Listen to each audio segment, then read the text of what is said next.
ഇറാനിൽ വീണ്ടും അതിശക്തമായ ആക്രമണം നടത്തി US സെൻട്രൽ കമാൻഡ്. ഹോർമൂസിലൂടെ കടന്നുപോയ കപ്പലിന് നേരെ IRGC ആക്രമണം നടത്തിയതിന് പിന്നാലെയാണ് അമേരിക്കയുടെ സൈനിക നടപടി.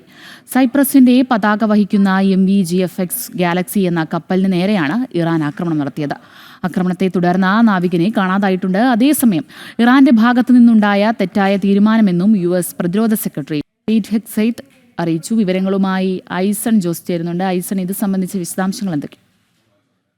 അഞ്ജന, ഇന്നലെയാണ് ഇത്തരത്തിൽ ഈ കപ്പലിന് നേരെ ഒരു ആക്രമണം ഉണ്ടായത്. നേരത്തെ അഞ്ജന സൂചിപ്പിച്ചതുപോലെ MV-GFX ഗാലക്സി എന്ന സൈപ്രസിന്റെ പതാക വഹിക്കുന്ന ഒരു കണ്ടെയ്നർ കപ്പലിന് നേരെയാണ് ആക്രമണം നടന്നത്. ആക്രമണത്തിൽ കപ്പലിൽ ഗുരുതരമായ തകരാറുകൾ ഉണ്ടായിട്ടുണ്ട് എന്നാണ് അറിയാൻ സാധിക്കുന്നത്. എഞ്ചിൻ റൂമിലും അല്ലാതെയും ഒക്കെയായി വലിയ രീതിയിലുള്ള തീപിടുത്തമൊക്കെ ഉണ്ടായിട്ടുണ്ട് എന്നാണ് മനസ്സിലാക്കാനും സാധിക്കുന്നത്. അത്തരത്തിൽ കപ്പൽ തകരുകയും ആ കപ്പലിൽ ഉണ്ടായിരുന്ന ഒരു നാവികനെ കാണാതാവുകയും ചെയ്തിട്ടുണ്ട് എന്നാണ് ഏറ്റവും പുതിയ റിപ്പോർട്ടുകൾ പുറത്തു വരുന്നത്. ഇതിന് പിന്നാലെയാണ് ശക്തമായ സൈനിക നടപടി അമേരിക്കയുടെ ഭാഗത്ത് നിന്നുണ്ടാവുകയും ചെയ്തത്. അമേരിക്ക അതിശക്തമായ ആക്രമണം ബുഷഹറിലൊക്കെ നടത്തിയെന്ന റിപ്പോർട്ടുകളാണ് പുറത്തു വരുന്നത്. ആണവ കേന്ദ്രങ്ങൾ ഉൾപ്പെടെയുള്ള പ്രദേശങ്ങളിലേക്കാണ് ആക്രമണം നീങ്ങിയത് എന്ന റിപ്പോർട്ടുകളാണ് ഇപ്പോൾ മനസ്സിലാക്കാൻ സാധിക്കുന്നത്.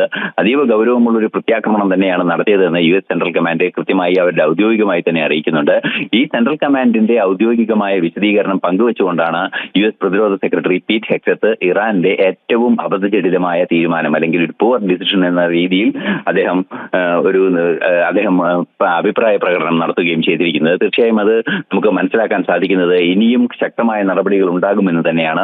നമുക്കറിയാവുന്നതാണ്, ഇക്കഴിഞ്ഞ ദിവസമാണ് ട്രംപ് വളരെ വിശദമായ ഒരു നിലപാട് അറിയിച്ചത്. അതായത് തുടർ ചർച്ചകൾക്ക് താല്പര്യമുണ്ടെന്ന് ഇറാൻ അറിയിച്ചതിന്റെ അടിസ്ഥാനത്തിൽ ചർച്ചകൾ തുടരാം, പക്ഷേ എന്തെങ്കിലും മുൻവിധി വെച്ചുള്ള ചർച്ചകൾ സാധ്യമല്ല എന്ന നിലപാടാണ് ട്രംപ് അറിയിക്കുകയും ചെയ്തത്. എന്നാൽ ഇതിനെയെല്ലാം മറികടന്നുകൊണ്ട് വീണ്ടും ആക്രമണം നടത്തുകയാണ് ഈ ഒമാന്റെ പരിസര പ്രദേശത്തുള്ള അല്ലെങ്കിൽ ഇറാന്റെ തന്നെ നിയന്ത്രണത്തിലുള്ള, ഇറാന്റെ അനുവാദമില്ലാതെ പോകുന്ന ഹോർമൂസിലെ കപ്പലുകൾക്ക് നേരെ അതിശക്തമായ ആക്രമണം വീണ്ടും നടത്തുന്ന ദൃശ്യങ്ങളൊക്കെ പുറത്തു വരുന്ന ഒരു സാഹചര്യം പോലുമുണ്ട്.